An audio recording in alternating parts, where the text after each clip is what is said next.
আজীবনকালের প্রচেষ্টা আর তার ফিকির ছিল আমি একা আলেম হব না, এলাকায় আরো অনেক আলেম বানাইব। সেই থেকে ছাত্র বয়সে বহুত ছাত্রদেরকে নিয়ে নিয়ে পড়াইছে। আল্লাহর রহমতে অনেক আলেম তার নেতৃত্বে হয়েছে, অনেক আলেম হয়েছে।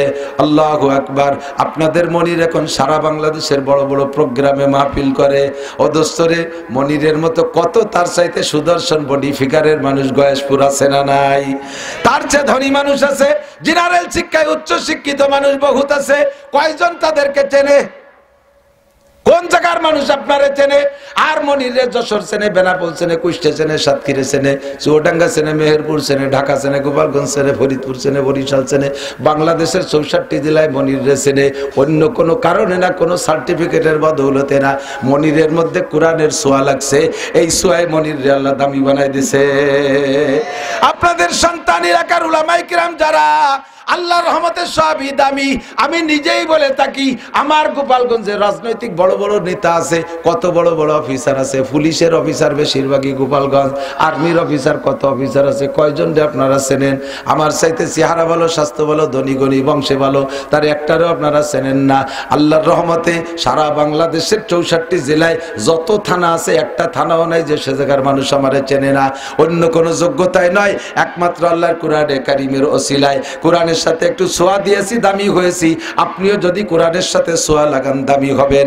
ও দোস্ত, এই গয়েশপুর গ্রামে কলেজ হতে পারে, বিশ্ববিদ্যালয় হতে পারে, হাই স্কুল থাকতে পারে, প্রাইমারি থাকতে পারে, ডাক্তার থাকতে পারে, ইঞ্জিনিয়ার থাকতে পারে, বিজ্ঞানী থাকতে পারে, শিল্পপতি থাকতে পারে, কোটিপতি থাকতে পারে, রাষ্ট্রপতিরও যদি বসবাস হয়, তবু এই গ্রামে অতটা তাড়াতাড়ি বিশ্বের কাছে পরিচিত করতে পারবেন না। আল্লাহর কোরআনের প্রতিষ্ঠান মাদ্রাসার ওসিলায় যত তাড়াতাড়ি জাতির কাছে পরিচিত করতে পারবেন। এই যে দেখতেছেন ক্যামেরা লাগানো, এক্ষুনি সারা পৃথিবীর যত দেশে বাঙালি থাকে, সব বাঙালিরা দিন রাত মিলাইয়া আমার ওয়াজের টাইম নির্দেশ তারা লক্ষ্য করে তারা এই লাইনের দিকে বসে থাকে। এখনই তারা বিদেশ থেকে ওয়াজ শুনতেছে, আগামীকালেরা এটাকে কমপ্লিট করে ছেড়ে দেবে। এদিকে জাপান চলে যাবে গয়েশপুরের নাম, ওদিকে আমেরিকা চলে যাবে গয়েশপুরের নাম। অন্য কোনো মাধ্যমে না, একমাত্র আল্লাহর কোরআনের ঘর মাদ্রাসার ওসিলায়। স্বীকার করবেন না? জোরে বলেন ঠিক কিনা? আরো জোরে। সমর্থনে আছেন? আমি আল্লাহর কোরআন পড়ে জিতছি। আমি ডাক্তার, ইঞ্জিনিয়ার, বিজ্ঞানী হইলে এই পরিমাণ পরিচিতি পাইতাম না, এত ভালোবাসা পাইতাম না। গোপালগঞ্জের রাজনৈতিক নেতারা এখন কথাকথি সাহস পায় না বাইরে যাইয়া। গোপালগঞ্জ বাড়ি যে গোপালগঞ্জ তাও কেন, কারণ আমার বাড়ি খুলনা। ও খুলনা একটু থাকে, সেই টুকা গোপাল কয়ই নেন। আল্লাহর রহমতে আমি গোপালরে ছাড়ি নাই, গোপাল ছাড়ছি, গঞ্জ ছাড়ি নাই। আমার সাথে করি না, আমি ঘুরি। কারণ আমি ওই জাতীয় আকাম করি নাই যে কেউ আমারে আমার সাথে বেয়াদবি করবে, আমারে ভালোবাসবে না, এমন কোনো মানুষ নাই। যদি আমি ওই জগতে থাকতাম, তাহলে এই জায়গায় সেই স্টেজে সম্মানের সাথে উঠতে পারতাম না, কামারখালি ব্রিজের নিচে নামতে পারতাম না, বাড়ির ঠেলায় ছেলিয়ে ফেলাই দিত মাই দিয়ে। আল্লাহর কোরআনের দাম বাড়ায়, কথা কন ঠিক না? আমি জিতছি বিদায় আমার একটা ছেলে মেয়েকে আমি জেনারেল পড়ানোর দিকে নেই। ক্লাস 5 পর্যন্ত পড়ায় মাদ্রাসায় দিয়েছি। 4টে ছেলে হাফেজ হয়েছে, একটা মেয়েও হাফেজা হয়ে গেছে। ছেলেদেরকে পুরস্কার ঘোষণা দিয়েছি, ইউটিউবে শুনে থাকেন। বাস্তবতাই আল্লাহর রহমতে বলেছি, বাবা হাফেজে কোরআন হবা, আল্লাহ আমারে বাঁচায় রাখতে যদি হাফেজ হও, ছেলে মেয়ে যেটাই হোক, তারে আমি উমরা করাবো। 4 ছেলেরে 4 বার করাইছি, তার ভিতরে সেজে ছেলেটা আর একবার নিজে করে আসছে, 2 বার করছে। মেয়েটা হাফেজা হয়ে গেছে, বিয়ের আগে তারে উমরা করাবো, হঠাৎ তার বিয়ে হয়ে গেছে। জামাই সহ রমজানের পরে পাঠাই দেব। আমি কোরআনের পুরস্কার এমনই দেব, যদি তুমি বিশ্ববিখ্যাত জেনারেল শিক্ষিত হয়ে আসো, সারা পৃথিবীর শ্রেষ্ঠ ডক্টর হয়ে আসো। আব্বা আমি বিশ্ববিখ্যাত জেনারেল উচ্চ শিক্ষায় শিক্ষিত হয়ে আসছি, সারা পৃথিবীর সমস্ত প্রেসিডেন্টরা আমার সার্টিফিকেটে সই দিয়ে দিয়েছে, আমি তোমার একটা চকলেটও খাওয়াবো না, একটা চকলেটও তোমারে দেব না। কারণ তুমি এত বড় শিক্ষিত হইয়া নিশ্চয় তুমি কিছু না কিছু করবা। তোমারে যদি ওই কিছু না কিছুর পিছনে সহযোগিতা করি, তাহলে যা সারা জীবন ভরে যা কাম করবা, আল্লাহ বাসালি তার পার্সেন্ট আমি কবরে বসেও পাবো। কাজেই আমি ওই কাজের ভিতরে ভিতরে চকলেট খাওয়াতে রাজি না। আমার ছেলেরা হাফেজ হইছে, দামি ওই এলাকার যে এলাকায় থেকে হাফেজ হইছে, দুটি হাফেজ, একটা হাফেজ হইছে ঢাকার থেকে। ঢাকার ভিতরে সবচাইতে দামি মিষ্টি যেটা আছে, 1 মণ মিষ্টি কিনে খাওয়াই দিছি। এরপরে যেটা যেখানে হাফেজ হয় ওই এলাকার সবচেয়ে দামি 400, 500, 700 টাকা দামের মিষ্টি কিনে খাওয়াইছি। কারণ আমার একটা বুঝ, আমি নিজে হাফেজ হইতে পারি নাই, আমি নিজে হাফেজ হইতে পারি নাই। আমার কারণে আমার আব্বা মা নূরের পাগড়ি পাবে না। আমার আর 3 ভাই হাফেজ, তাদের কারণে আমার আব্বা মা নূরের পাগড়ি মতির মেম্বার পাইবে, কিন্তু আমি হাফেজ না বিদায় আমি ওর থেকে বঞ্চিত। আল্লাহু আকবার। আমার 5টা ছেলে মেয়ে হাফেজ হয়ে গেছে, আমি 5টা পাগড়ি পাবো, ওর মাও 5টা পাবে, আমরা দুইজনে 10 খান চেয়ার পাবো, ঘুরিয়ে ঘুরিয়ে বসবো ইনশাআল্লাহ। পাল্টা একবারে চেয়ার একবার চেয়ার। আমারে এত বড় পুরস্কার কামাই করে দিল, তাকে আমি কেন দেব না, কেন দেব না? এই যে যারা হাফেজ হয়েছে তাদের আব্বাদের যদি তৌফিক থাকে, কয়জন? 8 জন নাকি 10 জন ছেলে হাফেজ হয়েছে, তাদের আব্বাদের যদি তৌফিক থাকে, আপনারা ছেলেদের উপযুক্ত পুরস্কার দেবেন, আর তাদেরকে যে উস্তাদরা দিয়ে হাফেজ বানায় দিয়েছে তাদেরকে সাধ্য অনুযায়ী হাদিয়া দেবেন। আমার ছেলেরা যেখান থেকে হাফেজ হয়েছে একেবারে পুরো মাদ্রাসার স্টাফ ধরে ওই বাজারের সবচেয়ে দামি কাপড় দিয়ে জামা পাগড়ি পায়জামা বানায় দিছি। আর বড় হাফেজ সাহেবরে আমি একবারে কি ওই যে ওয়াশিং মেশিন, কাপড় দেওয়া ওয়াশিং মেশিন দিয়ে দিছি। আমার ছেলেদের হাফেজ বানায় দিছে, এত বড় পুরস্কার কামাই করার সুযোগ আমারে দিয়ে দিছে। তা তারে আমি ঋণ শোধ হবো কি দিয়ে? ভারতের দারুল উলুম দেওবান মাদ্রাসার 50 বছরের মুহতামিম কারি তৈয়ব সাহেব রহমাতুল্লাহ আলাইহি, উনি দেওবান মাদ্রাসায় যখন পড়ে, মক্তবে যখন কোরআন শরীফ ধরছে, সেই সময় কোরআন শরীফ ধরার বিনিময়ে ওনার আব্বা দেওবান বাজারের সবচেয়ে বড় গরুটা কিনে জবাই করে উস্তাদদেরকে খাওয়াই দিছে। আমার ছেলেরই আল্লাহর কোরআন হাতে ধরাই দিছি। উরি কপাল, আমার নবীর মাধ্যমে এই কোরআন আসছে, গারে হারাই থেকে আমার নবীর হাতেই কোরআন আসছে, 40 দিন ইতিকাফ করে আমার নবী এই কোরআন পাইছে। আল্লাহু আকবার। এই কোরআনের সাথে সোয়া লেগে মক্কা মদিনা দামি হইছে, সেই কোরআন আমার ছেলের হাতে দিছে। কি দিয়ে খুশি ব্যক্ত করবে? গরু জবাই দিয়ে খাওয়াই দিছে। আর যেমন শুকর আদায় করছে, আল্লাহ প্রতিদানও সেমন দিছে। ওই ছেলে বড় আলেম হইয়া দেশেই দেওবান মাদ্রাসার 50 বছরের মুহতামিম। বলবেন না সুবহানাল্লাহ? আর আমরা ছেলে মেয়ে কোরআন শরীফ ধরলে কি এরি? 1 প্যাকেট বিস্কুট কিনে বিস্কুটের কোনা ভুটোরে রোদে 10 টাকার নোট দিয়ে মসজিদের বাইরে দাঁড়াইয়া, হুজুর ক্যাশ ধরেন, হুজুর ক্যাশ ধরেন, ওরা কোরআন শরীফ দাঁড়াই দেন, ধরেন, মারিয়ে দিচ্ছে। নদী টাকাও আছে, দেখেন দেখে কোনার মধ্যে 10 টাকা। আপনি আসেন তো, কারণ আমি হলে বিড়ি খাচ্ছি। উনি বাইরেতে বিড়ি খার, ওনাটারে কোরআন শরীফ ধরাই দেবে, সেই কোরআনে ওনারা কামাই রেখা হবে? কোনোদিনও না, কোনোদিনও না। বৈধভাবে কামাই করে শুকর আদায়ের জন্য বলছি, বৈধ কামাই। বাংলাদেশের যত বড় অফিসার হোক না কেন, সরকারি যত বড় অফিসার হোক, জেনুইন বেতনভুক্ত যারা সরকারি অফিসার, যত বড় সর্বোচ্চ বেতন পায় তো প্রেসিডেন্টও আমার 5 দিনের কামাইও পায় না সারা মাস ভরে, যদি বৈধ ইনকামে আসেন। তার আমি কোরআন পড়ে জিতছি, ঠগি নাই, আপনিও ঠকবেন না। মহল্লার ভিতরে যেই মহিলারা কোরআন শরীফ পড়তে পারে, যে মহিলারা পারে না, তাদের বাচ্চারা কান্নাকাটি করলে দেখবেন ওই কোরআন পড়নেওয়ালি মহিলার কাছে নিয়ে যে আপা একটু ফু দেন, আপা একটু জ্বালিয়ে দেন, আপা একটু দেন, ওই মহিলাটার আলাদা সম্মান থাকে। ঠিক কি ঠিক না? স্কুলে 5 জন মাস্টার আছে, যেই মাস্টারটা কোরআন পড়তে পারে, বাকি বেকুরআনে 4 জন মাস্টার তাকে শ্রদ্ধা করে। এটা কোরআনের বদৌলতে, কোরআনের ওসিলায়। আপনিও কোরআন পড়েন। আল্লাহ রাসূল বলেন, খায়রুকুম মান তাআল্লামাল কুরআন ওয়া আল্লামা। আল্লাহর নবী বলে নাই তোমাদের মধ্যে হাফেজ সাহেব সবচাইতে দামি, মাওলানা সাহেব সবচেয়ে দামি, মুহাদ্দিস সাহেব সবচেয়ে দামি।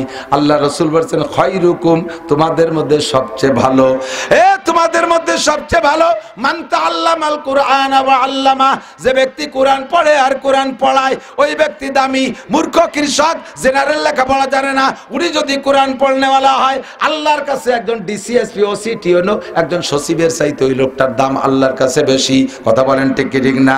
কাজেই আমি কোরআন পড়ে নিজেকে দামি বানাইবো, সন্তানদেরকে দামি বানাবো। পাশাপাশি একটা কথা শুনে নে, এই এলাকার মানুষ সার্টিফিকেটের ভক্ত। কওমি মাদ্রাসায় বলি সার্টিফিকেট হয় না, চাকরি হবে না, বুড়ি কি এরিয়ে খাবে, কি যে চিনতে আমার দিক। চাকরি কওমি মাদ্রাসায় বললি হয় না, কলেজে বললি কয়সার হয়। চাকরির জন্য যা সমন্বয় আন্দোলন করিয়া সারাটা দেশে আগুন লাগাইতেছ, তারপরে সে সমন্বয়ের আগুন নিভে যাওয়ার পরে সেই সমন্বয় করে যারা সমন্বয়ক না লাফাইছে যারা, তারা কি সবাই চাকরি পাইছে? কথা কন, সবাই পাইছে? ওই মাথায় 3-4 জন যাইয়ে তারা উপদেষ্টা হয়েছে, বাকি সবাই সেই আশা হাতের লাফাতি তালেই রয়েছে। আইএ পাস করলেও চাকরি হয় না, বিএ পাস করলেও চাকরি হয় না, এমএ পাস করলেও চাকরি হয় না, বরঞ্চ এই জেনারেল লেখাপড়া একটা বেকায়দা আছে।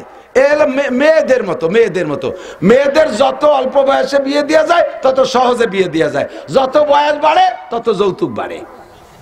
40 বছরের একটা বতী মাইয়ে, এর বিয়ে দিতে গেলি পারা 10 লাখের কমায় না, ও বুড়োটা কিডা নেয়, আরো কাজ 1 বিঘা জমি লিখে দিতে হবে, কথা কর না কে? ঠিক না? 15-16 বছরে এক করে নকনকি তাজা মেয়েটা এজেকের সাথে বিয়ে দিলি নেয়। অল্প বয়সে কম শিক্ষিত চাকরিতে যাবা, ঘুষ লাগবে না, কৃষি যাবা, ইন্ডাস্ট্রিজের মধ্যে যাবা, পাট কলের মধ্যে যাবা, গার্মেন্টসে যাবা, কোনো ঘুষ লাগে না, লেখাপড়া কিছু জানে না, ঘুষ লাগে না। তুমি খালি ম্যাট্রিক পাস করে চাকরি ধরতে যাও 2 লাখ, আইএ পাস করে চাকরি ধরতে যাও 6 লাখ, বিএ পাস করে চাকরি ধরতে যাও 10 লাখ, এমএ পাস করে চাকরি ধরতে যাও 20 লাখ, বিসিএস পাস করে চাকরি ধরতে যাও 50 লাখ। যত বয়স বাড়ে তত যৌতুক বাড়তি তালে রয়েছে, যত বয়স বাড়ে তত দাম কমতিছে, যার কারণে বেস্তি গুটি খাটিক টাকা লাগে। আমার মৌলবী একটাও বেকার না, একটাও শিল্পপতি কোটিপতি না, আল্লাহর রহমতে কের কাছে না খাইও নাই, সুখে শান্তিতে আছে। আমার না খালি স্বাস্থ্য চেহারা খারাপ, এর কোনটা ছেড়ে দেয়, তেল কই বা কি সুন্দর দেখা যাচ্ছে, কি চেহারার কি স্বাস্থ্য দিয়েছেন, খাওয়ারও অভাব নাই। মসজিদে ইমামতি করতে গেলি তো আল্লাহর রহমতে পেট বেঁধে রাখতে বেল্ট লাগে আলাদা। 30 দিন 30 বাড়ি খাবার, যে বাড়ি যেদিন খাবার মহিলা সেদিন স্বামীরে কয়, দেখো হুজুর মাসে মোটে একটা দিন তুমি যেন ওই পোল্ট্রি মোল্ট্রি কিনে আইনো না, 2 কেজি গরুর গোশ আইনো, আর ওই পাঙ্গাস পুঙ্গাস হুজুর খায় না, কিন্তু তুমি কটা পারলি কই মাছ কিনে নিয়ে এসো, একটা শৈল মাছ নিয়ে এসো, একটা কদু নিয়ে এসো। আর ডিম আমার মুরগিতে পারছে, সে ডিম কি আল্লাহ, এত বড় ডিম, 1 ডিম পারতে 2 মুরগি লাগে, এইরকম বাঘা বাঘা ডিম কোয়েলতে জোগাড় করছে আল্লাহ জানে। 7-8 যে বাড়ি যায় সে বাড়ি ওইরকম খাবার, বাড়িওয়ালা 29 দিন খাইছে ডাল ডুল কদু মধু দিয়া। হুজুর যেদিন আইছে সেদিন বাড়ির কড়কড়ি মোরগটা জবাই দিয়ে, কড়কড়ি মুরগিটা জবাই দিয়ে খাই দিছে। এইভাবে হুজুরি খাওয়া ভালো, আবার বেতন আল্লাহর রহমতে যা পাচ্ছে তাতে কোনো অসুবিধা নেই। বিড়ি খায় না, সিগারেট খায় না, পান চাটা একটু খাইলে তা এলাকার মুসল্লিরা বিল দিয়ে দেয়। মহল্লার 2-3 জন বিদেশ থাকলে পারা তারা রুমাইল পাঠায়, জামা পাঠায়, ঈদের সময় বকশেষ পাঠায়, সব মিলে ভালোই আছে। প্রত্যেক হুজুর 2-4 ক্যাটাগরি বছরে রাখতেছে। আর জীবন বই দিয়ে লেখাপড়া সে বড় সার্টিফিকেট কামাই করছে বস্তা বইয়া, খেজুর গাছ কাটা গাছিকে মতো ব্যাগ হয়েছে, যে গাছিকে ব্যাগ দিচ্ছে না, গাছিরা ব্যাগ বাঁধে যে মাজায় বাঁধে পিছন বাড়ে, এখন ব্যাগ হয়েছে সব সে গাছিকে ঠুনির মতো। ওই বইরে সার্টিফিকেট দিয়ে জায়গা যে সানা বাঁধে দাঁড়াইছে, ও জায়গা যে কাঁচা দিয়ে দাঁড়াইছে, কেউ সিল দেয় না।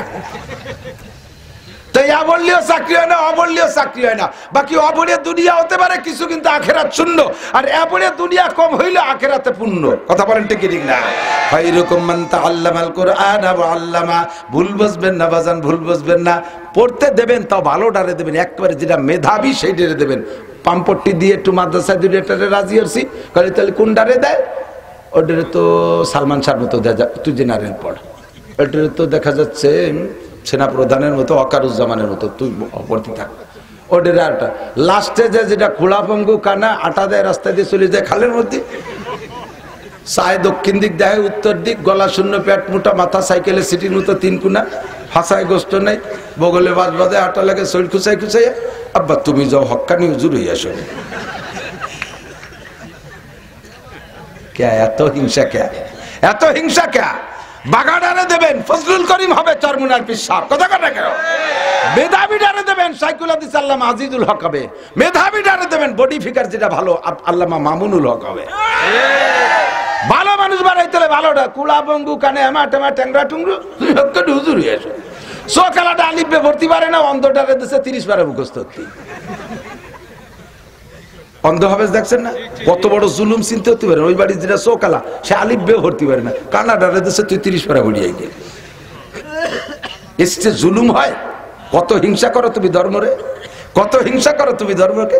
ভালো করে মনে রেখো, যে কয়টারে বড় বড় বানাইছো, লেখাপড়া শিখে আল্লাহ বাসালি ইটালি, ফ্রান্স, অস্ট্রেলিয়া, আমেরিকা চলে যাবে, তুমি আর থুয়ে যাবে ওই যে কি যেন কয় বুড়ো বুড়িরে থায়, কি কয় বৃদ্ধাশ্রম। তোমার রেখেছে বৃদ্ধাশ্রম, আব্বা এখানে বসে চা খাতে থাও, আমরা টাকা পয়সা দেবানি। আর এই বুড়ো হেরে বসে ডাকরায় বুড়ো বুড়ি ধরিয়ে। আর লাস্টে যদি একটা মৌলবী থাকে কয় যা তোরা যেখানে যাবি যা, আব্বা মা বৃদ্ধাশ্রমে থাকবে না, আমি মোল্লাইগিরি করে 2 মুঠ মুষ্টি চাল কামাই করে আমার আব্বারে কোলের মধ্যে রেখে পালবো। কথা কান ঠিক ঠিক। এরা কোনোদিনও ফেলাইতে পারে না, কোনোদিনও ফেলাইতে পারে না। পাশাপাশি এদিক জেনে রাখেন, আদর্শ মানুষ যদি বলা হয় তাহলে উলামায়ে কিরামকে বলতে হবে। অনাদর্শ যে কাজগুলো আছে আমি একটু বলি, ফিরিস্তি, মদ খাওয়া ভালো কাজ না মন্দ কাজ? গাঁজা, এবা, ফেন্সিডিল, হিরোইন, চুরি, ডাকাতি, লুচ্ছমি, অ্যাসিড মারা, তারপর অপহরণ, ধর্ষণ, টোন মারা, মন মারা, রাস্তা মারা, কাল মারা, বিজিএফ কার্ড মারা, পঙ্গু ভাতা বেঁচে খাওয়া, বয়স্ক ভাতা বেঁচে খাওয়া, বিধবা ভাতা বেঁচে খাওয়া, রাস্তায় রশি টানে মোটরসাইকেল কাটিয়ে নেওয়া, রাস্তায় গাছ কাটিয়ে বেলায় প্রাইভেট কার ডাকাতি করা, এই কাজগুলো ভালো না মন্দ?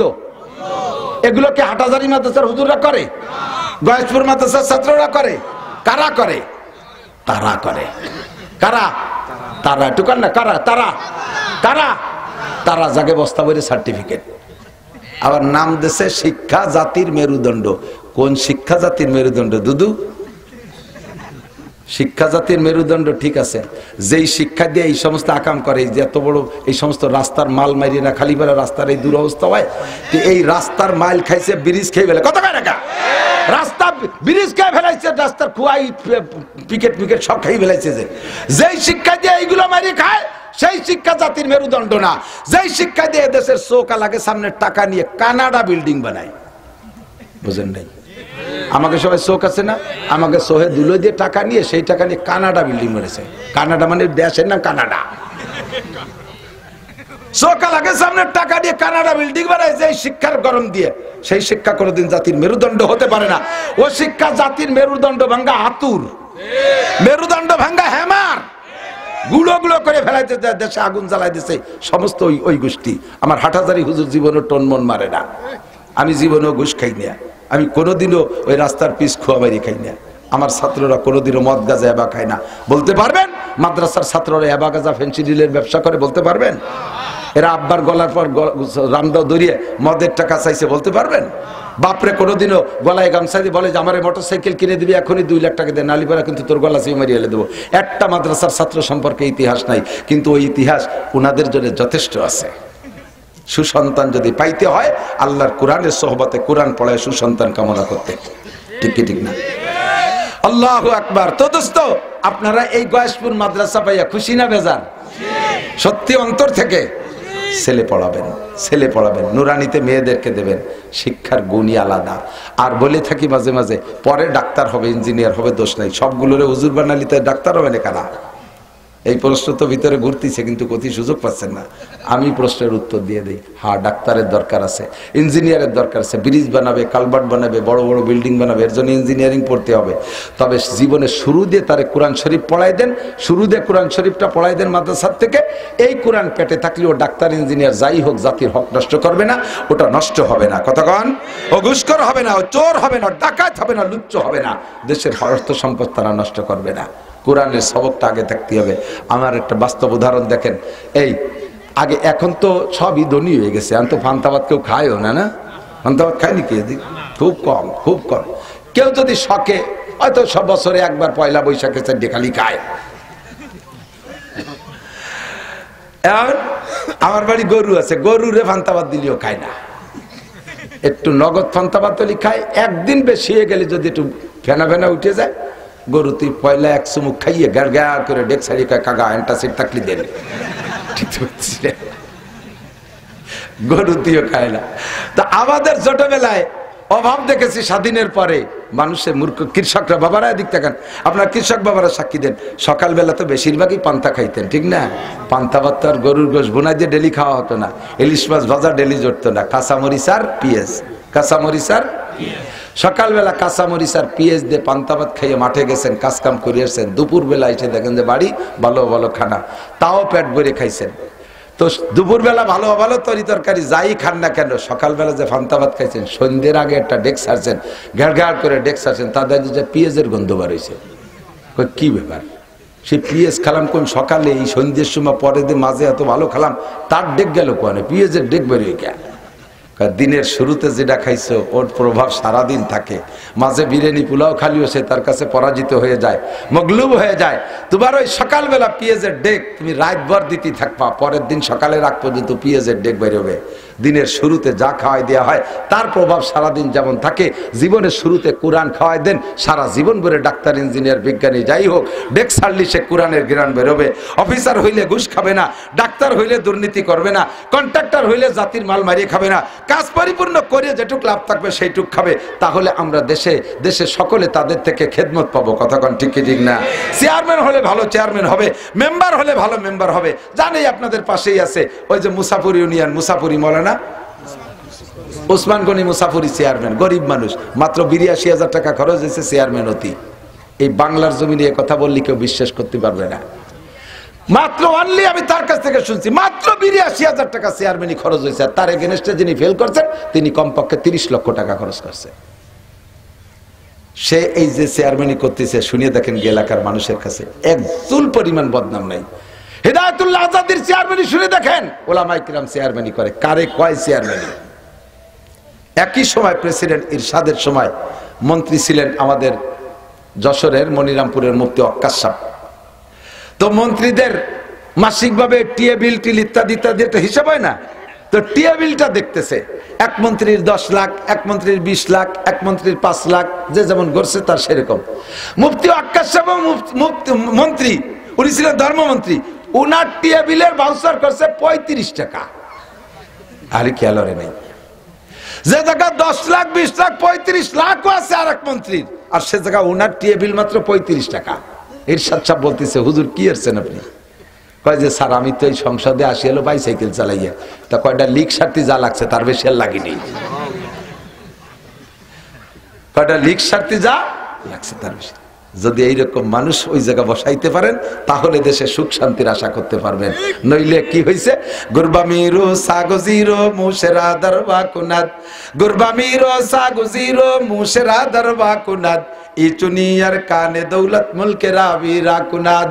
আরিসার ঘাটে, দৌলত দিয়ার ঘাটে তো গেছেন ২-৪ বার, গেছেন না? যা মানুষ আছেন না, ওখানে ওই যে খোলা হোটেলে কি সুন্দর ভাজা মাছ, ইলিশ মাছ, তারপরে পদ্মার মাছ, এরপরে ড্যাক ভরা গরম গরুর গোশ, কত তা দেখছেন না? আর হোটেলের মালিক একা দিন বইরে বেচা কিনা হচ্ছে, ওতে একটু জরুরত মরুরত হয়, বেচা কিনা করতে করতে হাবাই গেছে। এখন এই হোটেল থুয়ে একটু বাথরুমে যাবে, তাই বা কার কাছে থুয়ে যাবে, অমন রানিং গার্ড। তো দেখতেছে যে বিলেই বসা একটা, বিলে রেখে বিলে আমি একটু বাথরুমে যাচ্ছি, ভাজা মাছগুলোর দিক তুই খেয়াল রাখিস। গোশের আড়ির দায়িত্ব দেবে কারে দেয়, যে কুত্তরটা মুরাকাবা করতেছে, ওরা ডাই করলে তুই গোশের আড়ির দিক খেয়াল রাখিস। চাউলির বস্তা, আটার বস্তা, বড় বড় ২ ইঁদুর আছে, তোরা ইঁদুরের দিক লক্ষ্য রয়েছে, আমি একটু বাথরুমিতে আসি। উনি ঘন্টা খানিক বাথরুমিতে কাটায় আসতে পারে, আইসে কি পাবে কোনো? তা বিলেতে থাল ধরে নিয়ে গেছে, ভাজা বাসে কুত্তায় গোশের হাড়ি ধরে নিয়ে গেছে, ইন্দুরি আন্ডারগ্রাউন্ডে বাংকার খুঁজে সে বস্তার তল দিয়ে হুটো দিয়ে দেখতে পারে নিয়ে গেছে, টানেল দিয়ে বারে নিয়ে চলে গেছে। কোন সরকার প্রশংসা কামাই করতে পারবে না, কিচ্ছু পারবে না। প্রত্যেক সরকারের মূল যিনি থাকেন তিনি অতটা খারাপ না, যত খারাপ আমরা বলবো অত খারাপ না, কিন্তু তার অধীনস্থে এইরকম বিলে এরকম কুত্তা আর এরকম ইঁদুর লেগে রয়েছে শত শত, যার কারণে গোশের হাড়ি ধরে নিয়ে যায়, বাজা মাছের প্লেট ধরে নিয়ে যায়, আর বস্তার থেকে আন্ডারগ্রাউন্ডে সব চুরি করে নিয়ে যায়। ঠিক না? এই বিপদ থেকে যদি বাঁচতে হয় তাহলে ওই গোষ্ঠীর হাত থেকে ছুটাইতে হবে। দলমত নির্বিশেষে যদি এই সিদ্ধান্ত কোরআন এবং সুন্নাহকে সামনে রেখে যদি দেশকে পরিচালনা করে, তাহলে আওয়ামী লীগও যদি করে তাহলে সে প্রশংসিত হবে, বিএনপি করলে সে প্রশংসিত হবে, জাতীয় পার্টি করলে সেও সুন্দর হবে। যদি কোরআন সুন্নাহকে বাদ দিয়ে কেউ দেশকে নিজের কায়দায় আর ওই পশ্চিমা গডফাদারদের পাছাটা হইয়া দেশ চালাইতে যায়, জীবনে কোনোদিন সুনাম কামাই করতে পারবে না, আল্লাহর রহমত আসবে না, জমিনের থেকে বরকত আসবে না। কথা বলেন ঠিক ঠিক না? আল্লাহ তাআলা যদি এমন একটা সুযোগ আমাদেরকে দেন, তাহলে আপনি কি কোরআন আর হাদিসে একটা ভোট দেবেন? কারা কারা কোরআন আর হাদিসকে ভোট দেবেন? ইনশাআল্লাহ দেবেন, ইনশাআল্লাহ। আল্লাহ যেন কবুল করে, বলেন আমিন। শুধু আপনাদের কাছে দোয়া চাই, এই ভোট যদি ৩ মৌলবী ১৩ দল হয় তা ভোট দেবো কারে? এটা আর এক জ্বালা রয়েছে। ৩ মৌলবী ১৩ দল, মামুন চাবাইছে একদিক দিয়ে চাই, উনি জাতি না জাতি চরমনায় হুজুর আছে আর এক দিক দিয়ে চাই, হুজুর তো দুইটাই কম না, কারে দেব? তাহলে ওই দিয়ে দরকার নাই, নৌকো দানে শেষি মেরে দিই, তাই তো করবে না? কে সব হুজুর মিলে একই আছেন। ডাক্তার শফিক সাহেব জামাত ইসলামের আমির, উনি আলাদা আইছেন, তেনারও তো ভালোই দেওয়া যায়। তাহলে কোন দলে ভোট দেবো? ৩ মৌলবী ১৩ দল, তাই দিয়ে দরকার নেই, ভোট দেবো নৌকো দানের শেষ। লাস্টে আমরা ছাগলের 3 নম্বর বাচ্চা ফালাই টালাইয়া বান বাগে পাবো না, ভিজেন্টের ভিতর দিয়ে চলে যাবো, ফাঁসা শু হয়ে যাবে। যে দুটো বান বাগে পায় না পিছনেতে, ওরা ওকে ফাঁসায় কি গোস্ত হয় নাকি? যে দুটো খাইছে তারা খেয়ে দিয়ে মোটা হয়ে কানাডায় বিল্ডিং বানাবে, আর আমাকে ভাষা শু হয়ে যাবে, আমরা কানাডায় থাকবো দেশের মধ্যে। একটু দোয়া চাই যাতে হুজুররা এক হয়ে আসতে পারে, বলেন আমিন। আপনারা রাজি আছেন তো? রাজি আছেন তো? আল্লাহ কবুল করুক, বলেন আমিন। আরেকটা আয়াত পড়ছি, একটু বলে দেই। ইনতাজতানিবু কাবাইরা মা তুনহাউনা আনহু নুকাফির আনকুম সাইয়্যাতিকুম ওয়া নুদখিলকুম মুদখালান কারীমা। আল্লাহ পাক বলেন, হে দুনিয়ার মানুষ, সম্মানের সাথে যদি আমার দিক সম্মানের সাথে যদি জান্নাতে যাইতে চাও, মুদখালান কারীমা, এর মানে হলো সম্মানী প্রবেশ। একই জায়গায় প্রবেশ দুইজনে দুই রকম করে। একজনকে কোলে কইরা ফুলের মালা গলায় দিয়ে ঢুকোয়, সাথে সাথে আর একজন গলা ধাক্কাতি ধাক্কাতি তার ওর মধ্যে নেয়। দুইজনের ঢোকা কিন্তু একরকম না, একই রুমের মধ্যে দুই রকম ঢোকা হয়। আল্লাহু আকবার। আল্লাহ পাক বলেন, জান্নাতের মধ্যে তোমাকে ঢুকানো হবে মুদখালান কারীমা, সম্মানিত প্রবেশ পাইবা তুমি। শর্ত হলো ইনতাজতানিবু কাবায়ের, যত কবিরা গুনাহগুলো আছে যদি তুমি ছেড়ে দিতে পারো, যত কবিরা গুনাহ আছে ছেড়ে দিতে পারো, নুকাফির আনকুম সাইয়্যাতিকুম, তোমার জীবনের সমস্ত সগীরা গুনাহ আমি আল্লাহ তাআলা বিনা তওবায় ক্ষমা করে দেব। এ মুসলমান, আমার দিক তাকাও, কবিরা গুনাহ ছেড়ে দাও। কবিরা গুনাহ যত আছে, 1 নম্বরে শিরকি গুনাহ করব না, আল্লাহর সাথে তার সিফাতের সাথে তার জাতের সাথে কেউরে শরীক করব না। ছেলে দেয় আল্লাহ, মেয়ে দেয় আল্লাহ, খাওয়ায় আল্লাহ, পড়ায় আল্লাহ, বাঁচায় আল্লাহ, মারে আল্লাহ, সম্পদ দেয় আল্লাহ, গরিব বানায় আল্লাহ, চেয়ারম্যান বানায় আল্লাহ, কেড়ে নেয় আল্লাহ। সবকিছু কার পর সুপর্দ করতে হবে? আল্লাহর কাছে। পীর সাহেব কিছু করতে পারে না, পীরে ছেলে দিতে পারে না, কথা কান না কেন? খাজা বাবা কিছু দিতে পারে না। মহিলারা বাবার দরবারে মান্নতের গুরু, হারাই গেছে মুরগি, মুরগিটা ডিম পাড়ে, মুরগি হারাই গেছে, কাঁদতে কাঁদতে মুরগিটা পালি, এটা খাসি কুরবানি দেবো। মুরগির দাম কয় টাকা, খাসির দাম কয়টা মনে নাই, মান্নতের সময় মানি ফেলেছে। বিপদে পড়ছে, কয় বাবার দরবারে ছাগল দেবো। আল্লাহ কয়, তোর বাবার মতো ছাগল নাই, তুই তার কাছে এবার ছাগল দাও কে? ও তো ফাটা, দাড়ি মজতে দেখ ফাটা হয়ে গেছে। খাজা বাবার কোনো ক্ষমতা নাই, পীরের কোনো ক্ষমতা নাই, জিন্দা পীরেরও ক্ষমতা নাই, মুর্দা পীরেরও ক্ষমতা নাই। কতক্ষণ শিরিক থেকে মুক্ত থাকবেন। কোন বাবার দরবারে, খাজার দরবারে, মাজারে যাবেন না। এমনকি রসুলের দরবারে মান্নত করাও শিরিক। আল্লাহ নবীর নামে মান্নত করলে মুশরিক হয়ে যাবেন। মসজিদের মাদ্রাসার নামে মান্নত করলে মুশরিক হয়ে যাবেন। কোন পীরের দরবারে মান্নত চলবে না। একমাত্র বিশ্বাস রাখবেন, মানতে হলে কিছু আল্লাহর নামে মান্নত হবে। মান্নত হবে আল্লাহর নামে। দান করব আল্লাহর নামে, নামাজ পড়বো আল্লাহর নামে, রোজা রাখবো আল্লাহর নামে। আল্লাহ কয়, ওয়ালা ইউশরিক বিইবাদাতি রাব্বিহি আহাদা, তুমি কোন ইবাদতের ব্যাপারে রবের সাথে কেউ শিরিক করবা না। তার মানে যে কাজ করবা, ওমা উমিরু ইল্লা লিয়াবুদুল্লাহ মুখলিসিনা লাহুদ্দিন, ইখলাসের সাথে আল্লাহর নামে ইবাদত করবা। দান করবা আল্লাহর নামে, দানের পর মারহাবা কামনা করবা না। আমি এত টাকা দিলাম, আমার নামটা কইল না, মারহাবা দিল না, তাহলে এই মারহাবার লোভে যদি করেন, আপনি শিরক মুশরিক হয়ে গেছেন। ইবাদতের মধ্যে শিরিক ঢুকে গেছে। 1 পয়সার অনেকই পাবেন না। মসজিদ করে দিয়েও জায়গার নাম নেম প্লেট লাগবেন না। মাদ্রাসা করে দিয়ে জায়গার নাম জায়গারও জায়গা যাইয়া আপনিও জায়গা নিজের নামটা বসানোর চেষ্টা করবেন না। দিয়ে দিছি তো দিছি আল্লাহর রাস্তায়, প্রতিদান পাবো আখিরাতে যাইয়া। কথা বলেন ঠিক না? ওয়ালা ইউশরিক বিইবাদাতি রাব্বিহি আহাদা। 1 নম্বরে শিরকি গুনাহ করব না। 2 নম্বরে কুফরি গুনাহ করব না। কুফরি হলো আল্লাহর নিয়ামতের শুকর না করার নাম কুফরি। আমার ছেলে মেয়ে ভালো দেশে কে? বলেন আলহামদুলিল্লাহ। আমার টিউবওয়েলে ভালো পানি দেশে কে? আমি পাইপ না পুতলি, আল্লাহ আমারে বাড়ি খাওয়াই দিয়ে যেত। আল্লাহ কয়, তোমার চাইতে বেশি পাইপ পুতা লাগে, টিউবওয়েলের পানি ছাগলের সেনার মতো লাল। তোমার দ্বারে এত সুন্দর নদীর পানির মতো বানাইছি, এটা তোমার টিউবওয়েলের পাইপের কারামতি না, এটা আমি আল্লাহর রহমতের বরকত। ভালো পানি হয়েছে টিউবওয়েলে, আলহামদুলিল্লাহ। ছেলে মেয়ে ভালো লেখাপড়া করছে, বলেন আলহামদুলিল্লাহ। এ জায়গা নিজের কোনো ক্রেডিট জানবেন না। জমিনে ভালো ফসল ফলছে, আমি ফলাইছি, সার ওষুধ দিছি, পানি দিছি, তাই হয়েছে, এ বললে আল্লাহ বড় কষ্ট পায়। আল্লাহ কয়, তোমার চাইতে বেশি দিয়েছে যারা, তাকে আমি ফসল দেই নেই। তুমি সামান্য দিয়েছো, তাও আমি দিছি। কাজে এই জায়গা তোমার কোনো হাত নাই, সর্বময় ক্ষমতার মালিককে। বলি আলহামদুলিল্লাহ। 2 নম্বরে কুফরি গুনাহ করব না। 3 নম্বরে বেদাত করব না। বহু বেদাতের মধ্যে আছেন, যারা বেদাতের মধ্যে আছেন, বেদাতের এমন একটা স্বভাব আছে যে বেদাত করে, তারে যদি বেদাত ছাড়তে বলা হয়, ওই লোকটার এমনভাবে ক্ষিপ্ত হয়ে যায়, আমার পীর করে আইছে, তুমি আবার কোন জায়গাতে আসলে? আমরা জীবন ভরে এই সেলসেলাই করি, তুমি আবার কোন জায়গাতে আসলে? এই স্বভাবটা বাদ দিতে হবে বাবা। পীর সাহেব করুক আর কোনো কেউ করুক, ওগুলো আমার দলিল না। কোরআন আর হাদিসে যদি আমার বেদাত চোখে আঙ্গুল দিয়ে ধরায় দেয়, আমি বেদাত ছাড়তে জন্য প্রস্তুত থাকবো। কতক্ষণ রাজি আছেন না? ইনশাআল্লাহ। আপনাদের দূরে যাওয়া লাগবে না, আপনাদের মনির, আপনাদের মাদ্রাসার শিক্ষকরা, উলামায়ে কেরাম আল্লাহর রহমতে সহিহ কোরআন হাদিস জানে, তাদের কাছে শুনে শুনে বেদাতগুলো ছাড়বেন। গীবত করা বেদাত, কবিরা গুনাহ। মিথ্যা অপবাদ দেওয়া কবিরা গুনাহ। মিথ্যা কথা বলা কবিরা গুনাহ। জেনা করা কবিরা গুনাহ। আলটালা কবিরা গুনাহ। জাল দলিল কবিরা গুনাহ। সর দখল করা, পরের জমি দখল করা কবিরা গুনাহ। পরের জমি কাইটে আনা কবিরা গুনাহ। চুরি ডাকাতি কবিরা গুনাহ। দাড়ি কাটা কবিরা গুনাহ। বিড়ি সিগারেট কবিরা গুনাহ। বেপর্দা করা কবিরা গুনাহ। টাকনুসিয়া পুরুষরা প্যান্ট পাজামা লুঙ্গি পরা কবিরা গুনাহ। এই সব কবিরা গুনাহ থেকে যদি বাঁচতে পারেন, আল্লাহ কয় নুকাফির আনকুম সাইয়্যাতিকুম, তোমার জীবনের সব সগীরা গুনাহ আমি বিনা তওবায় মাফ করে দেব। আল্লাহ আমাদের তৌফিক দান করে, বলেন আমিন। মাদ্রাসার বিপক্ষে কারা একটু হাত দেখাবেন? কয়জন? আমি আর কে ডাকে?